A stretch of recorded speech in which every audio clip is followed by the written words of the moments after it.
morning everybody, welcome back to the channel. Today I want to talk about the DB9. Yes, it's another DB9 video. Yes, that's because I love this car at the moment.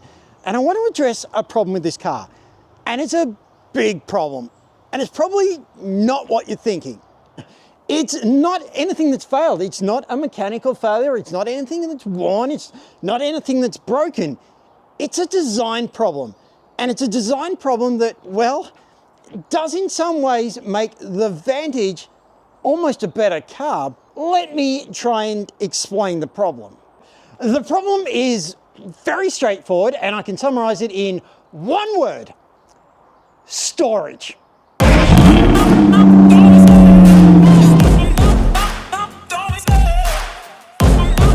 When it comes to storage, this car is, it's a problem. You see, we're not actually short of it. We actually have quite a lot of space in this car, but most of it, it's very inaccessible. It is not a good car for storing virtually anything, but I do think I've found a solution for it. So let me walk you through the problem of storage in this car and my solution. I do want to point out one thing: the rear seats in this car, they're not seats. They're not seats. You are not getting people in the back of this car. I don't care how small you are, you're not getting in the back of a DB9. You would not even get small children in the back of this car. It is impossible. This car cannot carry more than 2 people. It is a 2-person car. No matter what anyone tells you, you would be crazy to try and get people in. In an absolute emergency, if the driver was prepared to be absolutely hunched up, right up against the steering wheel, you might, just might, squeeze in somebody very small in the back. But they would have to be incredibly small to get into this car. There's just no leg room. There is no headroom. There's no room in the back of this car. It is a 2-seat car, and in every capacity that I talk about it, that's what I'm referring to. It's a 2-seat car, and the back seats are just storage areas. All the storage space in this car, it's not very workable. You can't do a lot with it unless you come up with some very bespoke solutions, which I believe I have. I've got some solutions to make use of all the space in this car. Now, if you didn't sit down and work that out, this car is actually very, very limited. Let me try and show you the limited storage space and why I say for the ordinary person, it's very limited.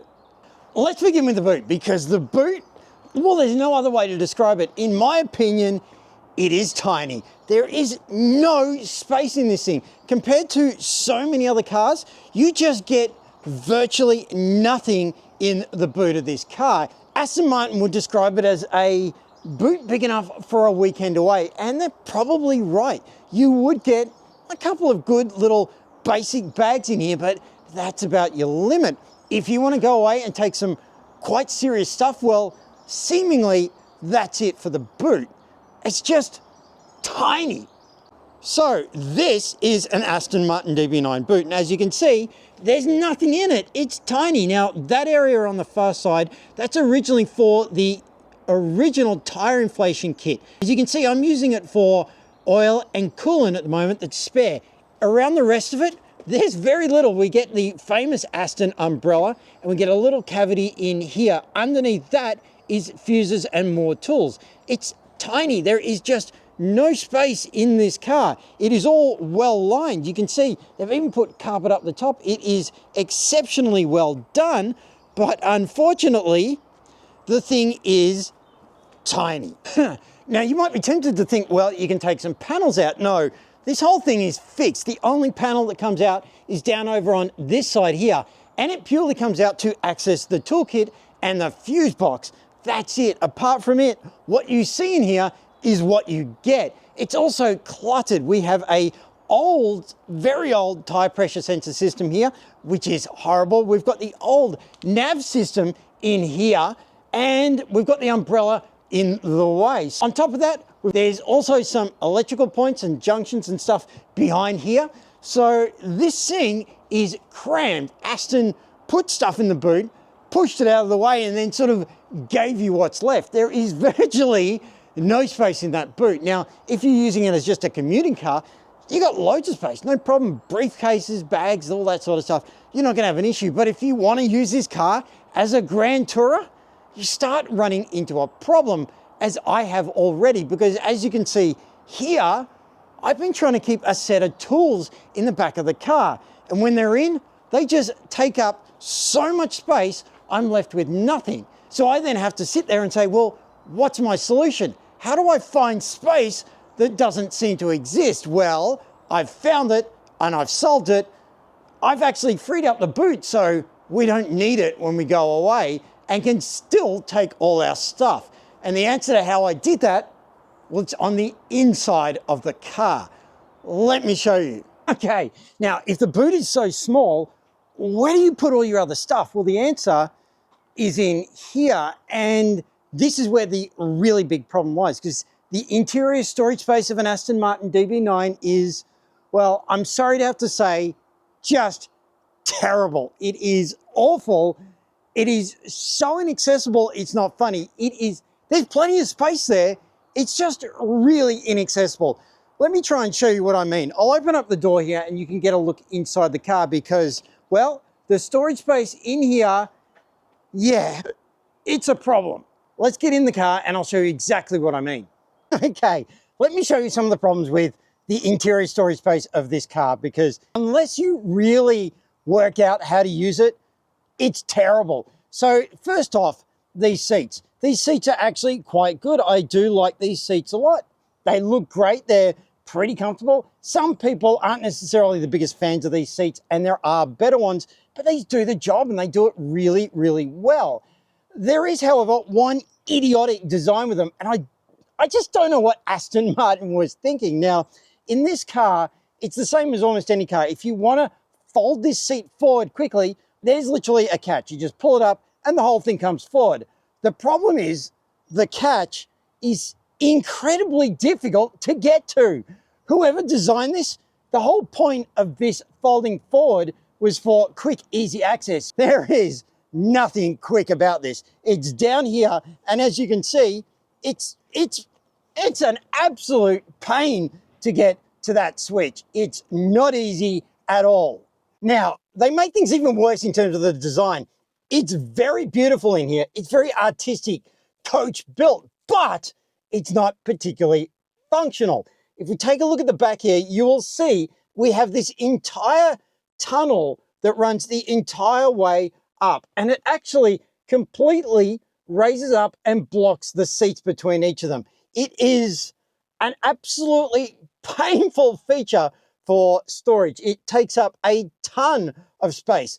All of that should be space, and it's not. Aston really kind of screwed it. It does look good. It looks amazing. It's a phenomenal artistic build, but it's not exactly useful. The other problem is there is absolutely no storage in this central area whatsoever.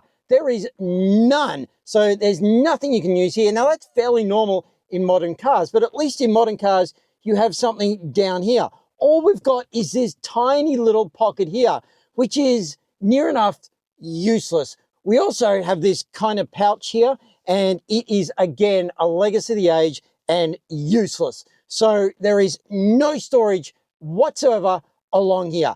It does not exist. This is not big enough for anything. So I've had to come up with my own solutions, which we'll show you in a minute. Now, at this point, you'd be forgiven for thinking, well, surely you've got storage in here or in here at the back. Surely Aston put in some cubby holes, some compartments, some glove boxes, whatever you want to call it. Surely Aston made these suitable.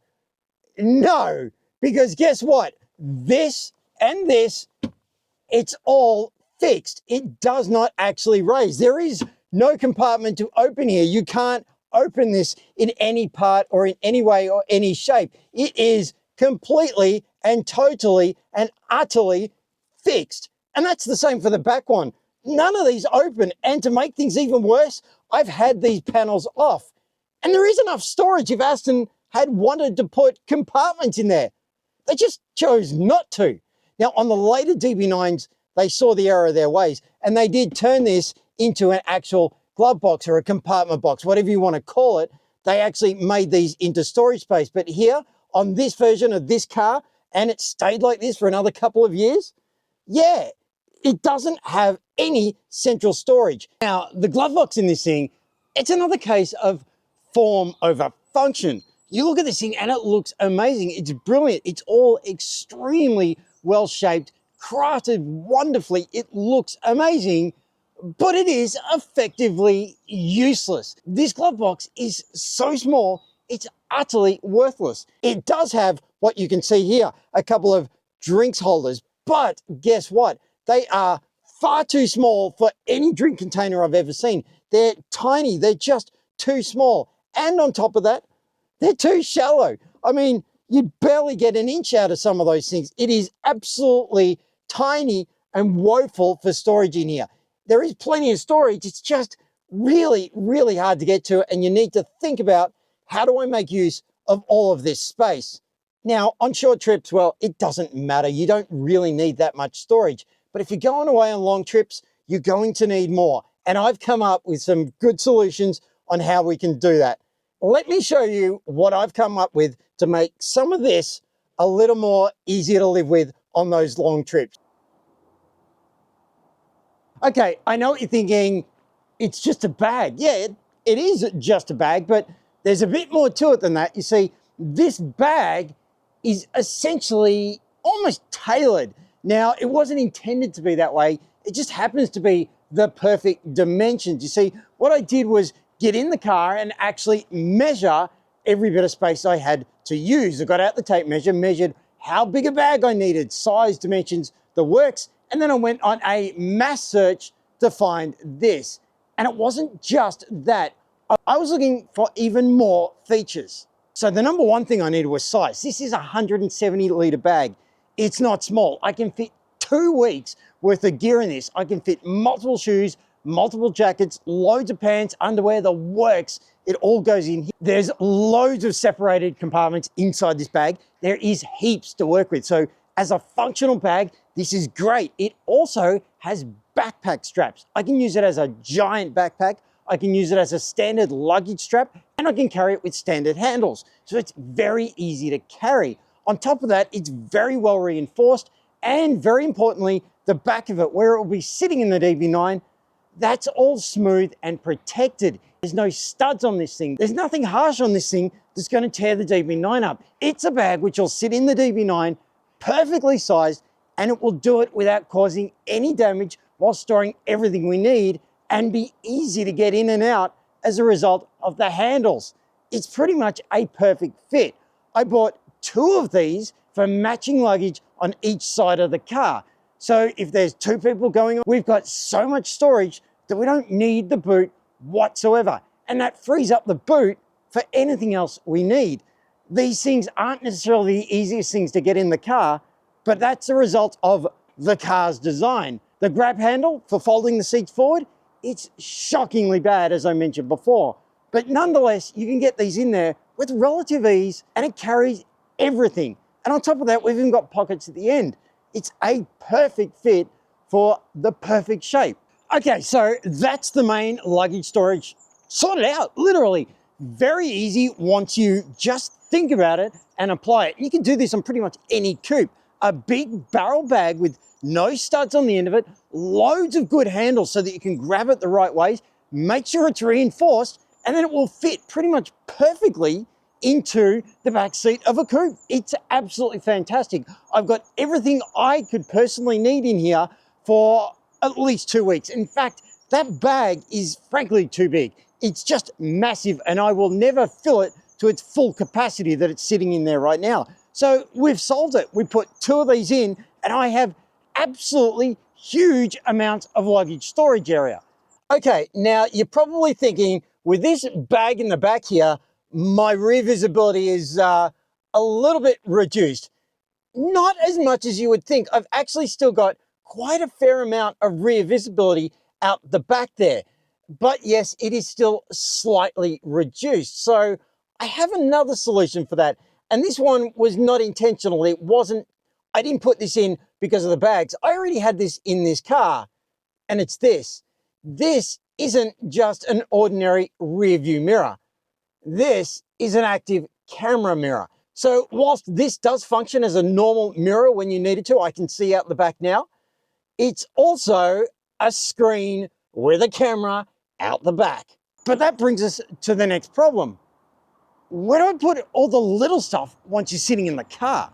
Because in here, as I mentioned earlier, there's virtually no storage space. It's absolutely terrible. I've got virtually nothing down here. Yeah, it's a little bit, but you can't put bottles or anything in here. Not that I'm bringing drinks in here. There is no food or drink allowed in this car, period. We stop if you need food or drink. So in here, I'm not too worried about drink bottles, cups, all that sort of thing. But I would like places to put stuff, and there's not enough room. And it's also all leather, and anything sharp can tear it all up. What do I do for the lack of storage space? And I think I've got a solution. Okay, now I'm going to go through this in another video with the much more detailed reasons as to what I'm doing here. But to focus on this storage solution, what I've done is to build this. Now, this actually slots into that compartment underneath it. In that cavity where the compartment was, I have a whole lot of cabling for USB cables, something this car did not have, now has. I've now got two rapid charge USB points, one for the driver and one for the passenger. I built in holders so that you can put your phones in both of these, and a central holder for whatever you want. Now, this is also soft material. I deliberately used vinyl to cover it because I want to make sure it's not scratching anything where it is. So it just sits on top of this here. It's generally very soft and also pretty tough. I've had a lot of stuff in here already. You can throw whatever you want in this area and it will just hold it. Now, it doesn't look very good, I will admit that. It looks terrible, but it just needs to be functional for long trips. On a long trip, I put everything I need in here, in here, in here, and I can use extra cables to charge this. This is what I'm using for sat-nav, for pretty much everything. This is not only sat-nav, this is sat-nav, this is connected to my alarm system, it is connected to my tracker system, it's also connected to my radio system and phone. This unit can do everything. Unfortunately, it's broke right now thanks to Samsung, and I'm waiting on a patch from them. But it does work, and it does work very well. It is a very bespoke custom solution, and I'll go through that in another video. It's a messy setup, but it works, and the most important thing about it is it allows me to pull it all out of the car in about 30 seconds so that it all is back to original. That was a very important point. We'll cover that in another video. Now, I should just stress these additions that I put on in the inside of the car, they're really only for long distance driving. This little box that I put in here, yeah, it's only for long trips. We're not going to be using this thing for anything other than long distance touring.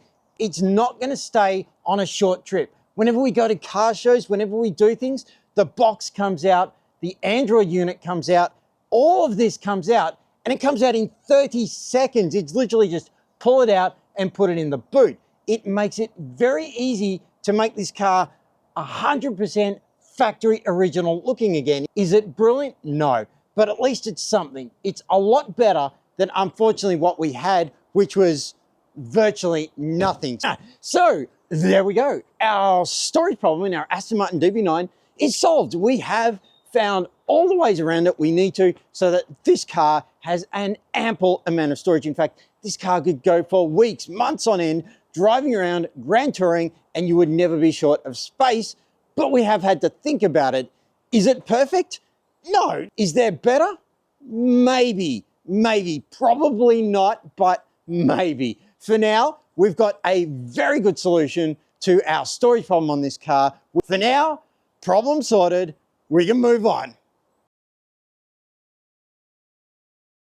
Now, unfortunately, there is just one thing with this car you have to learn to live without. There is no way around it. You have to suck it up and just deal with it. And the fact is that you'll notice in here, as you've probably already been thinking of, well, it's a little bit small. Where's the spare tire? Well, I can tell you it's not in there because it's not anywhere. This car has no spare tire. You literally cannot carry a spare tire with this car, not even a space saver. You just have to live with the risk that if you get a puncture, you've got to solve it in another way. So you do have to carry emergency tire inflation kits. Aston obviously thought if people get a puncture in these things, they'll just get their butler to come and sort it out.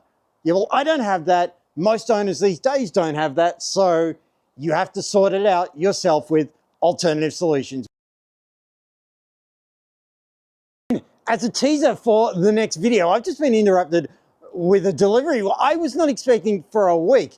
This is a 156 kilogram delivery. Yes, this is enormously heavy, and it is something very special that we are going to use for working on all of the cars. The Supra will get a lot of use out of this, as will the DB9 and the Merc, because this right here is some serious heavy grade metal that is going to give us a car lift. Yep, wait, watch and see. Stay tuned, because in a future episode, hopefully next one, you're going to see me putting this thing together and using a car lift.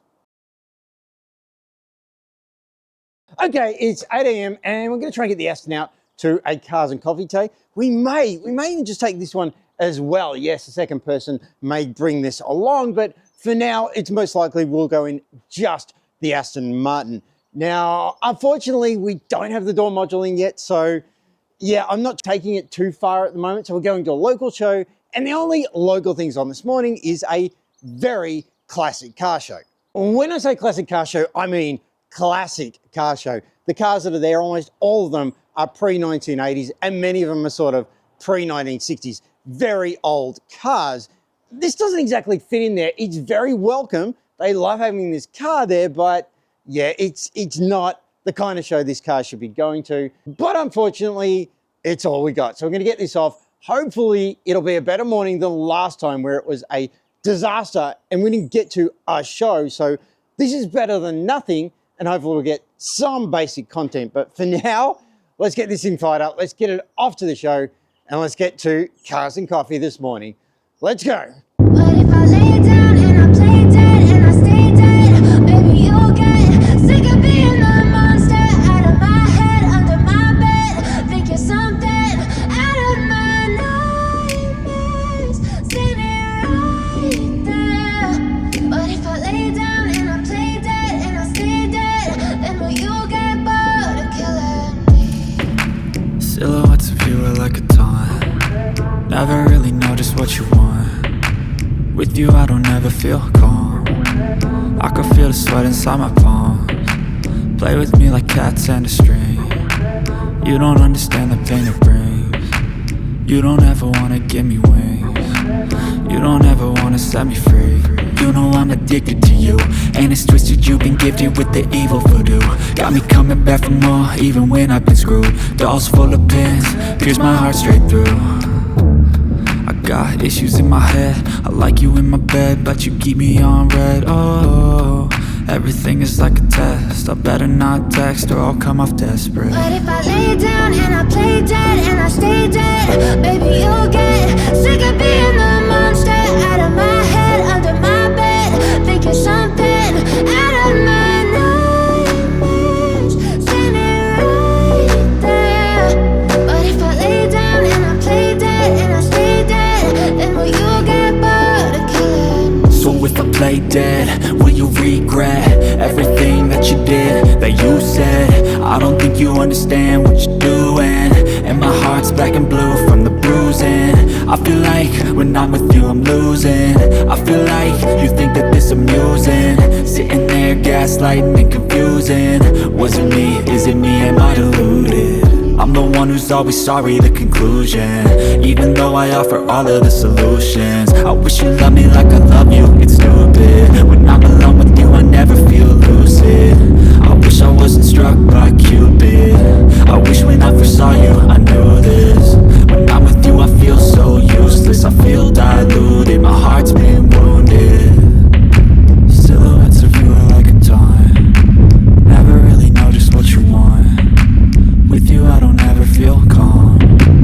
I can feel the sweat inside my palm. Play with me like cats and a string. You don't understand the pain it brings. You don't ever wanna give me wings. You don't ever wanna set me free. Okay, with the storage problem sorted, we're gonna move on. Now, the plan for the next video was gonna be wrapping this car. We were actually going to sit down, get it all sorted, and actually get this thing looking the way I wanted, because we've got shows and stuff coming up, and it really needs it. It's desperate for this thing to stand out a bit more, but unfortunately, we've had this problem.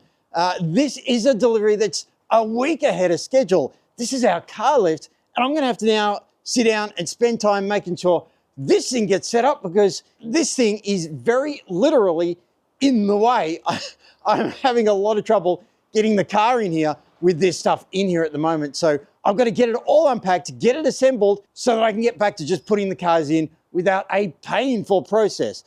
So the scheduling of what goes on in these videos is just all over the place at the moment. I'm getting things in the way, all sorts of stuff's getting in the way with my time, and of course, the plans for the car. So yeah, we're gonna delay this a little bit longer. Hopefully next week's video will have at least some of the wrapping, some of the plans you can see for this car. No promises, we just have to wait and see how it goes, because these things just get in the way. I've also got some very important personal stuff to do, so I'm not having a lot of time to actually do what needs to be done with this car at the moment, but we will get to it. We are getting there. For now, thank you so much for watching. If you have enjoyed any parts of this video, don't forget to like, comment, subscribe, and definitely let me know your thoughts on the storage problem here and how you might have got around it in a similar car, because I found the solution here. It's not ideal, but it's damn close. For now, again, thank you so much for watching. Simon out.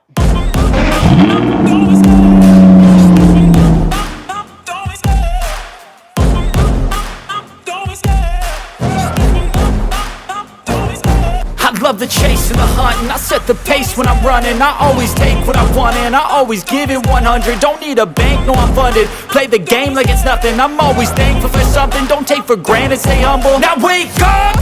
It's time to look at the enemy. Look in the mirror if he is no friend to me. It's not working out, maybe it's the chemistry. It's time to break up. So